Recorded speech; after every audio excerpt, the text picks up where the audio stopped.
오늘은 주님과 함께 변화산에 올라갑시다 라는 제목으로 말씀을 전하겠습니다. 오늘 본문에 예수님께서 세 명의 제자 베드로, 야고보, 요한과 함께 한 높은 산에 올라가셔서 일어난 일을 보여주고 있습니다. 이 산에 올라갔을 때 예수님께서 갑자기 그 얼굴과 옷이 아주 그 해처럼 아주 밝은 빛으로 광채를 발하게 됩니다. 그리고 호련히 어디선가 이 모세와 엘리야가 갑자기 나타나서는 예수님과 이 대화를 나누는 광경을 이 제자들이 목격하게 되는데, 이 베드로가 이 상황이 얼마나 황홀하고 얼마나 영광스럽고 좋았는지 그냥 여기 있고 싶은 마음으로 초막 셋을, 하나는 주님을 위하여, 하나는 모세, 하나는 엘리야를 위하여 짓기를 원한다고 그렇게 말을 했더니 갑자기 하늘에서 음성이 들립니다. 이는 내 사랑하는 자여 내 기뻐하는 자니 너희는 저의 말을 들으라. 갑자기 하늘에서 음성이 들리니까 이 제자들이 두려워가지고 엎드리게 되죠. 예수님이 두려워하지 말라, 놀라지 말라, 일어나라. 그래서 고개를 들고 이렇게 보니까 모세와 엘리야는 온데간데 없고 예수님만 보이게 됩니다. 그리고 나서 산에서 이제 내려오면서 예수님이 하신 말씀이, 절대로 오늘 일어난 일을 인자가 죽은 자 가운데서 다시 살아나기 전까지, 그러니까 부활 사건이죠. 부활 사건이 일어나기 전까지는 누구에게도 얘기하지 말라 이렇게 말씀하시는 그런 내용이 나오는 것을 보게 됩니다. 자, 소위 그 변화산 사건 내용이 오늘 본문에 나오고 있습니다. 자, 이 변화산이라고 하는 것은 이제 후대에 붙여진 이름이고, 오늘 본문에 나오는 이 높은 산이 과연 어떤 산인지, 어떤 분은 저기 이스라엘 북쪽 끝에 있는 헬몬산이라고 얘기하기도 하고, 어떤 분은 중간쯤에 있는 다볼산이라고도 얘기를 합니다만은 어떤 산이 정확한 그 맞는 산인지 정확히 알려진 바는 없습니다. 자, 이 헬몬산인지 다볼산인지 그것이 중요한 것이 아니라 우리가 눈여겨봐야 될 구절이 바로 1절의 말씀에 있죠. 바로 엿새 후에 일어난 일이다 라는 것이죠. 엿새 후에.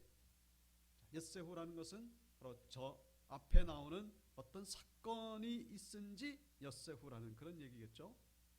우리가 지난 주일에 베드로의 신앙 고백을 우리가 함께 살펴봤습니다. 베드로가 예수님을 향하여 주는 그리스도시요 살아계신 하나님의 아들이십니다. 그래서 예수님께 칭찬을 받죠. 그런데 그 일 직후에 예수님이 인자가 고난을 받고 다시 살아나야 할 것이다 라고 말씀을 하시니까 베드로가 절대로 안 됩니다, 그 일은 일어나서는 안 됩니다 만류를 하니까 예수님이 베드로를 향해서 사탄아 물러가라, 너는 하나님의 일이 아니라 사람의 일을 생각한다 그러면서 아주 강하게 책망을 하시는 그런 사건이 있었죠. 바로 그 사건이 있은지 엿새 후라는 그런 의미로 우리가 이해를 하셔야 됩니다. 다시 정리를 하면은 예수님께서 이 십자가와 부활, 그러니까 제자들에게 이 십자가에 대해서 처음으로 말씀하신 그런 순간이죠. 그러니까 십자가에서 죽는다니까 베드로가 깜짝 놀라는 거예요. 아니 뭐 병으로 돌아가시는 것도 아니고 뭐 나이가 들어서 돌아가시는 것도 아니고 그 사형수들만이 이 죽게 되는 끔찍한 상태에서 예수님이 돌아가신다고 하니까 이거 뭐 말도 안 되는 충격이며. 자, 이 제자들은 어떻게 보면 요즘 말로 멘붕에 빠졌을 것입니다. 도대체 십자가가 뭐냐? 자, 그 일이 있고 난 지 엿새 후에 오늘 이 변화산 사건이 일어났다라는 것입니다. 사실 오늘 본문의 이 변화산 사건은 이미 예고된 사건이었음을 우리가 이해를 하셔야 됩니다. 오늘 본문 바로 전에 나오는 구절, 16장 마지막 절에 나오는 구절이 진실로 너희에게 이르노니 여기 서 있는 사람 중에 죽기 전에 인자가 그 왕권을 가지고 오는 것을 볼 자들도 있느니라. 너희 중에 인자가 왕권을 가지고 오는 것을 너희들이 보게 될 그런 제자가 있을 것이다. 자, 이 변화산 사건은 마태복음만 나오는 것이 아니라 마가복음 9장, 누가복음 9장에도 나오는데, 거기에 보시면은 이 마태복음 16장 28절을 또 다르게 표현하고 있습니다. 거기 보시면은 진실로 너에게 이르노니 여기 서 있는 사람 중에 죽기 전에 하나님의 나라가 권능으로 임하는 것을 보게 될 자가 있을 것이다. 그리고 엿새 후에 산에 올라가시죠. 누가복음 9장에는요, 여기 서 있는 사람 중에 죽기 전에 하나님의 나라를 볼 자들도 있느니라, 이 말씀을 하신 후에 8일쯤, 여기서는 뭐 출발한 날과 내려온 날을 합해서 아마 8일이라고 그렇게 얘기했던 것 같습니다. 그리고 나서 베드로, 야고보, 요한과 함께 산에 올라가셨다. 자, 무슨 얘기입니까? 하나님의 나라. 오늘 본문에서 일어난 이 사건은 결국 하나님의 나라에 대한 맛보기요, 하나님의 나라의 예고편이고, 하나님의 나라의 그 그림자라는 것을 우리가 알 수가 있는 것이죠. 너희 중에 어떤 제자들은 이 하나님의 나라가 오게 되는 것을 보게 될 것이다, 그러면서 엿새 후에 변화산에 올라가서 이 사건을 목격하게 되었다. 이 사건이 뭐라고요? 하나님 나라에 대한 예고편이었다라는 것이죠. 쉽게 말해 천국입니다. 천국. 이 천국을 누린 거예요. 천국이 무슨 뭐 금은 보화가 번쩍번쩍하고 그것만이 아니라 그냥 그 자체로서 더 이상 말로 표현할 수 없을 정도로 좋은 거예요. 그러니까 이 베드로가 얼마나 좋았는지, 그냥 좋은 거예요. 좋으니까 그냥 뭐 이 초막셋을 짓자라고 그렇게 표현을 하게 됐습니다만, 특별히 이 베드로에게 있어가지고는 이 모세와 엘리야가 등장한 것이 너무나 신기하고 너무나 놀라웠던 거예요. 이 모세와 엘리야는 구약을 상징하는 두 명의 인물입니다. 구약을 상징하는 두 명의 인물. 우리는 구약과 신약 그렇게 얘기를 합니다만은 예수님 당시에 구약 그런 개념이 없어요. 예수님을 안 믿는 지금 현대의 유대인들도 구약 그런 게 없죠. 그냥 성경이에요, 성경. 그냥 우리가 보는 그 구약을 그 사람들은 성경이라고만 그렇게 얘기를 하죠. 근데 이 성경이라고도 안 하고 또 다른 말로 뭐라 그러냐면은 바로 율법과 선지자, 그렇게 얘기를 합니다. 구약 성경을 율법과 선지자 그렇게 얘기를 합니다. 그 율법을 대표하는 사람이 누굽니까? 바로 모세죠. 그리고 선지자를 상징하고 대표하는 인물이 바로 엘리야였던 것입니다. 그러니까 구약의 이 모든 것들을 망라하는, 다 의미를 포함하는 그 두 명의 인물이 등장한 것을 이 베드로가 보니까 기가 막히게 놀라운 거예요. 근데 그 두 분이 지금 예수님과 대화를 나눕니다. 다른 성경에 보시면 이제 예수님이 죽으실 것에 대해서 이렇게 대화를 나눴다는 그런 내용이 나옵니다만, 이 모세와 엘리야가 예수님과 대화를 나눴다는 그 자체가 의미하는 것은 이 모세와 엘리야를 통하여 역사하신 하나님이 지금 예수님을 통하여서도 역사하신다는 것을 의미하는 것이기도 하고, 그리고 모세와 엘리야의 그 사역을 예수님이 계속 이어간다는 의미이기도 하고, 그리고 더 나아가서 모세와 엘리야의 사역을 완성한다는 그런 의미가 담겨 있음을 우리가 이해하셔야 된다는 것이죠. 뭐라고요? 완성한다. 모세와 엘리야의 사역을 이제 끝마치는 분이 바로 예수님이라는 것을 말씀하고 있는 것이죠. 구약의 사역, 이제 예수님이 완성하는 거예요. 근데 예수님이 어떤 방법으로 완성한다는 겁니까? 그것이 바로 십자가와 부활이라는 사실을 성경 우리에게 말씀해 주고 있는 것이죠. 이 마태복음 17장의 변화산 사건은 결국 그 중심 주제는요, 십자가의 고난이에요.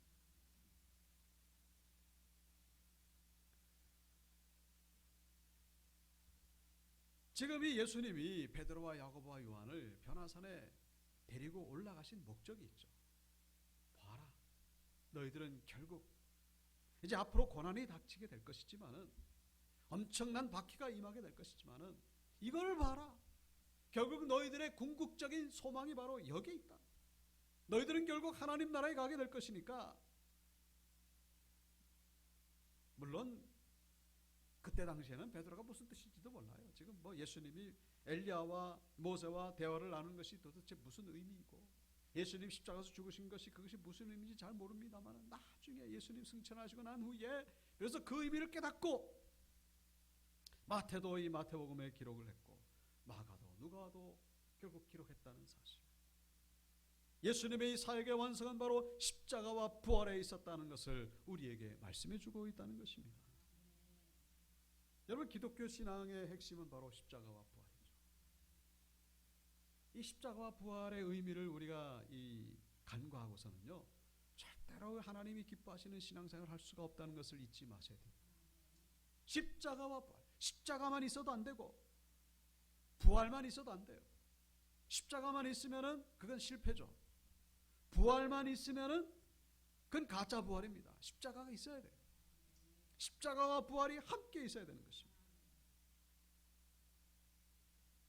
그러니까 이 십자가와 부활의 의미를 모르다 보니까 베드로가 예수님을 향하여 절대로 안 됩니다.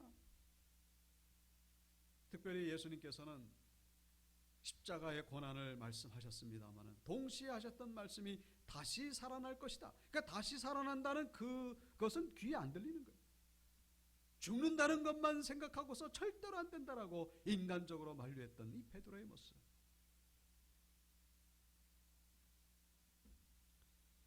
우리의 신앙은 십자가로 시작해가지고 부활로 마치게 된다라는 사실 잊어서는 안 된다는 것입니다. 십자가의 과정을 우리는 잘 거쳐야 된다는 거예요. 우리는 부활의 영광에만 관심을 가지죠. 부활이 얼마나 좋습니까? 그 영광이잖아요. 기적이잖아요. 능력이잖아요. 권능이고. 근데 거기에만 관심을 가지면 안 된다는 거예요. 부활에만 하나님의 은혜가 있는 것이 아니라 십자가에도 너무나 하나님의 놀라운 은혜가 있음을 잊어서는 안 된다는 것이죠. 십자가는 우리가 선택하는 십자가도 있고 하나님이 주시는 십자가도 있어요. 우리가 선택하는 십자가는 겸손이죠. 희생이고 섬김이고 봉사하는 것이고 내가 양보하는 것이고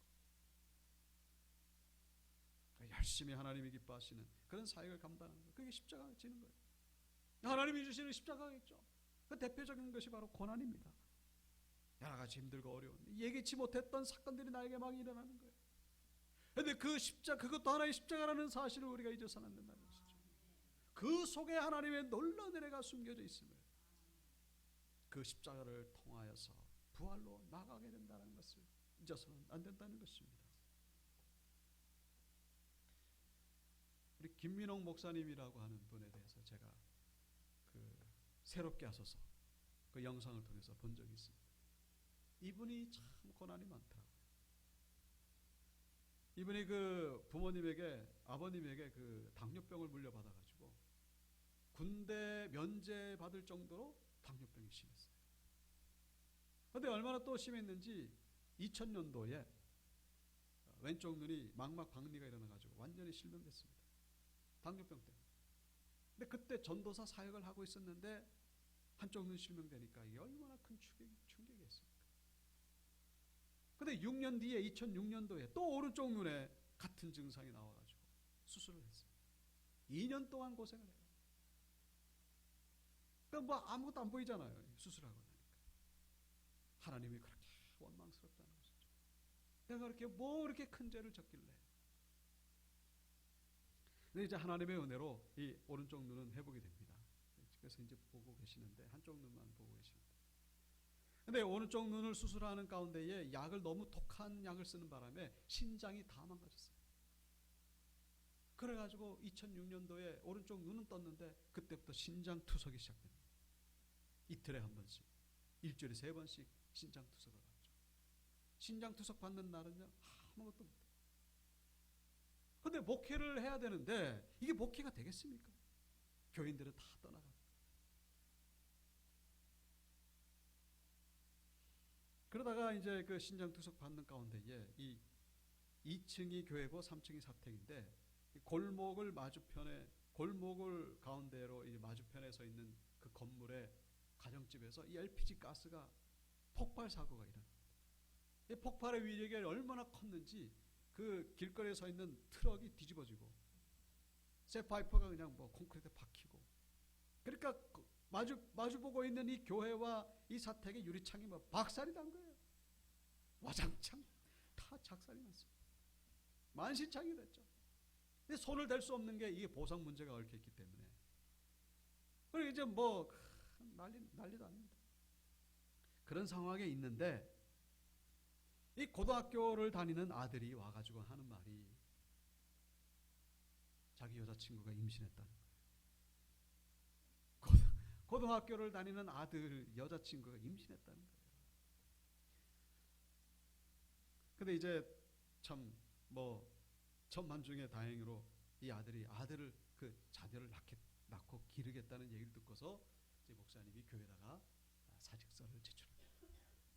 그러니까 가정사역에 대해서 그렇게 강조를 해왔는데 이 목사님 이 당신의 가정이 그러니까 뭐 더 이상 뭐 메시지를 전할 게 없는 교회를 그만두겠다고 뭐 없는 교인이지만은 그만두겠다고 그래서 사택에 올라왔는데 이제 이 그 교인들 대표가 올라와 가지고는 목사님 지금 그 몸으로 어딜 가십니까? 갈 데가 없으니까 그냥 계속 목회를 하시라. 자, 기가 막히는 것이죠.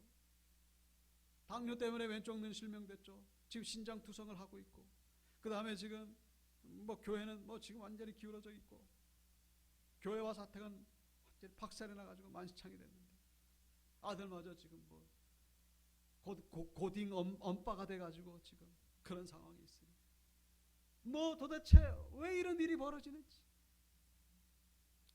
근데 이제 하나님께서 그때부터 이제 또 회복의 은혜를 주시기 시작하십니다. 그러니까 신장투석 할 때마다. 근데 얼마 지나지 않아서 이 손주가 태어났는데 이 아내 되는 이 사모님이 그 손주를 데리고 오는 거예요. 신장투석 하는데. 근데 신장투석 하는데 그 아기를 데리고 왔는데 그 아기가 그렇게 재롱을 피우고 왜 귀염을 떠는 거예요. 그 아기를 보니까 그렇게 이쁠 수가 없는 거예요. 근데 그 전까지는 웃음기를 목회를 하면서도 웃음기를 다 잃어버리고 그저 그냥 한 가지 소원이 있다면 천국 가는 거 빨리 천국. 하루하루를 버티면서 지내왔는데 그 손주를 보니까 이렇게 삶의 소망이 막 생겨나기 시작. 기쁨이 생겨. 그래서 그 이후로 이제 그 손녀 딸을 둘을 더 이렇게 태어나는 바람에 그냥 뭐 이 손주들 통해 가지고 하나님이 회복시키시는데 나중에는 그 신장 투석한 지 10년 뒤에 이 목사님의 그 신장이 이 사모님 신장이 맞는 거예요. 보통 부부는 신장 이식을 못 하거든요. 가족에서 이제 이게 맞아서 하는 경우 있습니다만 부부가 하는 경우 없는데 이 사모님이 맞아가지고 결국 신장 이식 성공해가지고 신장 투석을 멈추게 되고 몸이 회복되고 교회도 회복되고. 그래서 이분이 쓴 책이 바로 내일 맑음이다 그런 책이 있어요. 자세한 내용을 제가 이제 링크를 해드릴 테니까 한번 보시길 바랍니다. 지금은 아주 치유 사역에 전념하고 있는 그런 내용을 제가 본 적이 있습니다만, 여러분 우리가 예수 믿고 나서 모든 일들이 형통하고 모든 일들이 풀려지면 얼마나 좋겠습니까만 그렇지 않은 경우가 또 얼마나 많은지 몰라요. 물론 예수 믿었기 때문에 그렇게 된 건 아니겠죠. 우리의 삶 가운데에 이 부활의 영광보다는 십자가의 고난이 많은 것을 우리가 결코 부인하기가 어려울 것입니다. 이 김민호 목사님의 신학교 동기 되는 분이 누구냐면은 저 분당 우리 교회 이찬수 목사님이십니다. 이찬수 목사님의 교회는 얼마나 큽니까? 얼마나 세상적으로 보면은 비교가 되죠. 그 세상 사람들이 볼 때는 분당 우리 교회는 성공한 교회고 이 목사님의 교회는 성공하지 못한 교회로 볼 경향이 크죠. 우리 신앙인들 가운데도 그렇게 보는 경향이 크다는 것입니다. 성공한 교회가 성공하지 못한 교회. 그런 시각을 가진 대표적인 인물이 오늘 본문에 나옵니다. 그게 누구라고요? 바로 베드로라는 것입니다. 베드로가 바로 그런 시각을 가졌어요. 십자가를 통한 부활을 봐야 되는데 십자가는 제쳐놓고 그냥 부활만 바라보고 있는 그 모습이 바로 베드로의 모습이라는 사실. 베드로처럼 생각하는 그런 분들이 우리 교회 안에도 얼마나 많은지. 여러분, 부활의 능력이 임할 때만 하나님이 계신 것이 아니라 십자가의 고난 가운데도 여전히 하나님이 함께 하신다는 사실 결코 잊어서는 안 된다는 것입니다. 여러분, 부활도 은혜지만 십자가도 은혜라는 사실이에요. 똑같은 거예요. 똑같은 거예요. 십자가 없으면 부활도 없어요. 십자가 있기 때문에 부활이 있다는 사실. 예수님이 오죽했으면, 얼마나 힘들었으면 아버지 어찌하여 나를 버리시나이까, 십자가에서 그렇게 외치셨잖아요. 어찌하여 나를 버리시나이까. 그것이 주님의 솔직한 고백이에요. 완전한 절망이죠. 근데 하나님이 버리셨나요? 버리신 것이 아니라 십자가에 매달려 있는 그 순간에도 하나님은 여전히 일하시고, 여전히 예수님과 함께 하셨고, 여전히 하나님의 뜻을 이루셨다는 것을 우리가 잊어서는 안 된다는 것입니다. 사랑하는 성도 여러분, 우리 김민옥 목사님 하나님께서 지금 회복시키시는 거예요.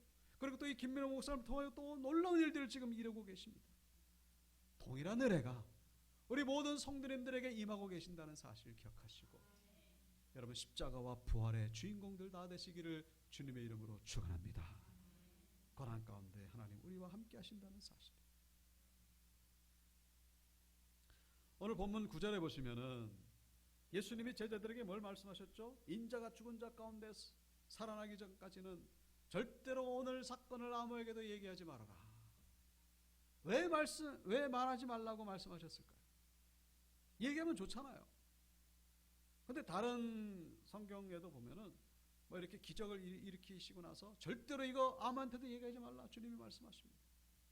그 소문내면 좋지 않습니까? 근데 주님이 이렇게 하신 말씀 이유는 바로 사람들이 생각하는 하나님의 나라, 그리고 하나님이 계획하신 하나님의 나라가 다르기 때문이다라는 것입니다. 사람들이 생각하는 하나님의 나라, 어떻게 해야 하나님의 나라가 이루어진다고 생각합니까? 바로 기적을 통해서 이루어진다고 생각하고 있죠. 그리고 어떤 정치제도를 통해서, 어떤 권력을 통해서, 어떤 육신적으로 이 하나님의 나라가 이루어진다라고, 어떤 혁명 같은 것으로 하나님의 나라가 이루어진다고 생각하지만은 하나님이 계획하신 것은 바로 심령의 변화, 우리의 심령의 변화를 통하여 하나님의 나라가 이루어진다라는 것을 주님이 오늘 본문을 통하여 말씀하고 계심을 이해하셔야 된다는 거예요. 이 제자들이 나가서 예수님의 이 놀라운 기적, 이 놀라운 이 변화산 사건의 이 놀라운 이 사건들을 계속 이야기하면요, 심령의 변화는, 이 심령의 회개는 물 건너가게 된다라는 사실입니다. 온통 기적에만 관심을 가지게 되는 거예요. 정말로 하나님이 기뻐하시는 것은 우리의 심령의 변화라는 사실입니다. 이 초점이 다른 거예요. 하나님의 나라는 우리의 심령이 변화되면서부터 이루어지는 것인데, 사람들은 그냥 겉에서 어떤 뭐 물질적이고 어떤 기적이라든가 어떤 정치제도라든가 혁명, 그렇게 이루어진다라고 생각합니다. 그것을 막기 위하여 하나님의 나라는 조용히 일어나는 것입니다. 내가 알지 못하는 그런 속도로. 본문 10절에도 같은 맥락의 말씀이 나옵니다. 제자들이 물어 이르되 어찌하여 서기관들이 엘리야가 먼저 와야 하리라 하나이까. 제자들이 궁금한 거예요. 왜 엘리야가 먼저 와야 된다고 서기관들이 얘기하나요? 이 구절을 우리가 이해하기 위해서는 말라기서 4장 5절을 우리가 볼 필요가 있습니다. 구약 마지막 성경이죠. 마지막 장 말라기 4장 5절에 보시면은 보라, 여호와의 크고 두려운 날이 이르기 전에 내가 선지자 엘리야를 너에게 보낼 것이다.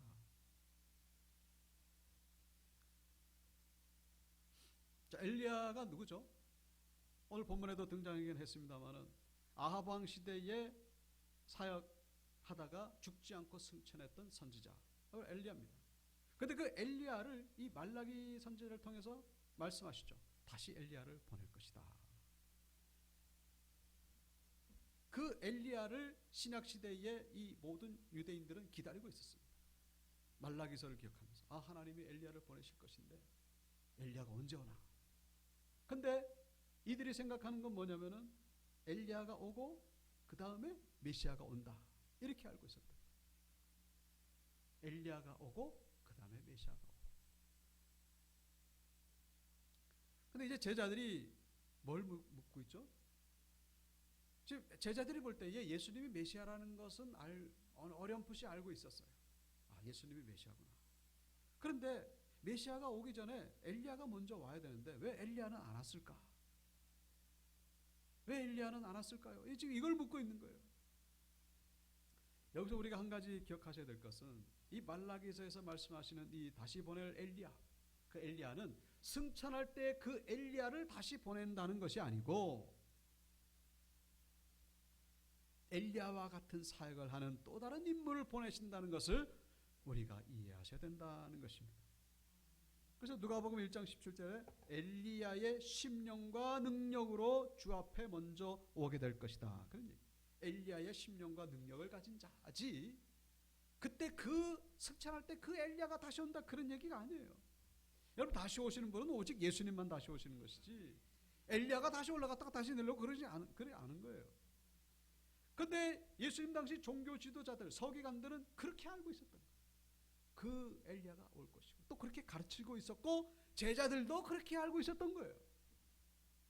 그 예수님이 메시아라는 걸 알고 있는데 메시아라는 건 알겠는데 그럼 메시아가 오기 전에 엘리야가 온다고 했는데 왜 엘리야는 안 왔습니까? 어떻게 된 겁니까? 지금 그거를 묻고 있는 거예요. 그러니까 예수님이 뭐라고 대답하시죠? 엘리야로 온 자가 있다. 그게 누구라고요? 그게 바로 세례 요한이다. 세례 요한이 엘리야로 왔다. 근데 사람들이 몰라본 것뿐이다라는 거예요. 왜 몰라봤을까요? 사실 그 세례 요한이 세례 베푸는 장소에 그 종교 지도자들이 와가지고 묻잖아요. 네가 엘리야냐? 막 그렇게 묻잖아요. 세례 요한에게. 근데 이 세례 요한이 그래 내가 엘리야다 그렇게 대답할 수 있겠습니까? 나는 세례 요한이 아니다. 그렇게 대답을 하죠. 여러분 이 종교 지도자들이 이 세례 요한이 엘리야로 온 것을 몰라보게 된 가장 결정적인 이유는 그들이 생각한 엘리야와 완전히 달랐기 때문이다라는 것입니다. 이 종교 지도자들이 생각한 엘리야는 엘리야가 오면은 뭔가 회복이 일어나야 되는데 정치적으로도 회복이 일어나고 이스라엘이 저 로마로부터 헤롯 왕으로부터 구원함을 받고 정치적인 자유함을 얻고 뭔가 좀 좋아져야 되는데 저 세례 요한이 와가지고 하는 일이 뭡니까? 그 이 약대 털옷을 입고 그냥 회개하라 천국이 가까웠느니라 온통 이 메시지만 전하니까 이 종교 지도자들이 얘기한 것과는 완전히 다른 거예요. 종교 지도자들이 생각했던 하나님의 나라는 뭡니까? 이 물리적인 하나님의 나라죠. 인간적인 육신적인 하나님의 나라. 어떤 정치 제도나 어떤 혁명이나 기적이나 어떤 물질로 인하여 이루어지는 하나님의 나라 그거 생각하고 있는데 세례 요한이 와서 하는 것은 온통 그냥 영적인 회개, 심령의 회개, 회개하라 천국이 가까웠다. 이게 서로 다른 거예요. 그래서 결국 세례 요한이 어떻게 되죠? 목이 잘려서 참수돼서 고난을 당하게 됩니다. 예수님이 그걸 말씀하시는 거예요. 그것처럼 나도 그렇게 고난을 당하게 될 것이다. 십자가에 달리게 될 것이다. 사랑하는 성도 여러분, 우리는 이 종교 지도자들처럼 그런 엘리야, 그런 메시아를 기다리고 있지는 않은지 한번 돌이켜 보시기 바랍니다. 구원이라고 하는 것, 여러분 하나님은 우리의 육신도 구원하시죠. 물질로도 우리를 구원하십니다. 그러나 더 중요한 것은 바로 우리의 영혼의 구원이라는 사실을 잊어서는 안 된다는 것입니다. 만약에 육신의 구원이 중요하다면요, 예수님이 십자가에서 죽을 일이 없어요. 왜 죽습니까? 전지전능하신 하나님의 그 능력으로 모든 사람들이 이리 와 너희들 구원받아. 그렇게 하지 않으셨다.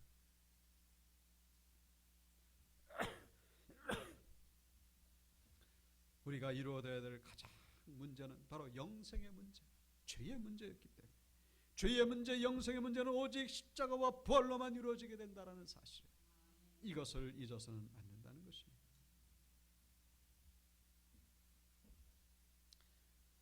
누가복음의 9절로 오늘 말씀을 정리를 하겠습니다. 누가복음 9장 28절에 보시면 같은 내용이죠. 이 말씀을 하신 후 8쯤 되어 예수께서 베드로와 요한과 야고보를 데리고 기도하시러 산에 올라가셨다라고 말씀하고 있습니다. 오늘 변화산에 올라간 또 다른 중요한 목적이 뭡니까? 기도하기 위해서 올라갔다라는 사실입니다. 사랑하는 성도 여러분, 우리는 변화산을 경험해야 됩니다. 그래야 이 죄 많은 세상을 이길 수가 있고 고난 많은 세상을 이길 수가 있는 거예요. 천국을 받기 때문에 그것을 본 이상 아무리 세상이 힘들어도 우리는 이겨낼 수가 있는 거예요. 근데 변화산이 어디라고요? 변화산이 다볼산도 아니고 헬몬산도 아니고 변화산은 내가 기도하는 그 자리가 바로 변화산이라는 사실을 잊어서 안 된다는 것입니다. 변화산에서 주님을 만나시고 그래서 하나님이 기뻐하시는 사역자로 거듭나시고 십자가와 부활의 주인공들 다 되시기를 주님의 이름으로 축원합니다.